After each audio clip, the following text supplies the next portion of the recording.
Un nouveau week-end de collecte de denrées alimentaires débute aujourd'hui dans les grandes surfaces. Plus de 2 millions de bénéficiaires profiteront des produits collectés. Et hier, à titre exceptionnel, une journée supplémentaire dédiée aux dons avait lieu dans un hypermarché de Saint-Priest, près de Lyon, et dans l'équipe de nouveaux bénévoles qui vivaient l'expérience pour la première fois, Yannick Cusy et Émilie Rousseau. Frédéric est employé chez Seb à Écully. Cette année, son employeur lui a proposé d'être détaché bénévolement quelques heures pour aider les banques alimentaires à effectuer leur collecte dans un hypermarché. Il ne regrette pas d'avoir accepté. Pour moi, c'est la première fois. Ouais. C'est connu, la banque alimentaire, du coup, il y a toujours un sourire, c'est assez sympa, c'est assez valorisant et les gens sont valorisés du fait de justement donner des produits. On sent une espèce de fierté quand ils donnent quelque chose. Ils seront au total 3500 volontaires, comme Frédéric, à collecter ce week-end un maximum de dons dans 260 enseignes. Tous les ans, je donne, oui. Pourquoi autant?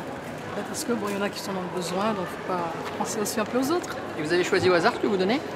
Enfin, par rapport à ce qu'ils m'ont donné sur la feuille, quoi, des aliments qui se gardent, voilà. Alors, on avait surtout ciblé la conserve de légumes. Et l'autre point aussi qu'on a essayé de cibler par rapport aux personnes qui y donnent, c'est les conserves de poissons. Ça donne des protéines rapidement et ça permet d'avoir, c'est pas un plat complet, mais quand même qui est assez enrichissant. Direction le camion. Ce que les généreux donateurs ne voient jamais, ce sont les précautions avec lesquelles les denrées sont triées avant d'être redistribuées.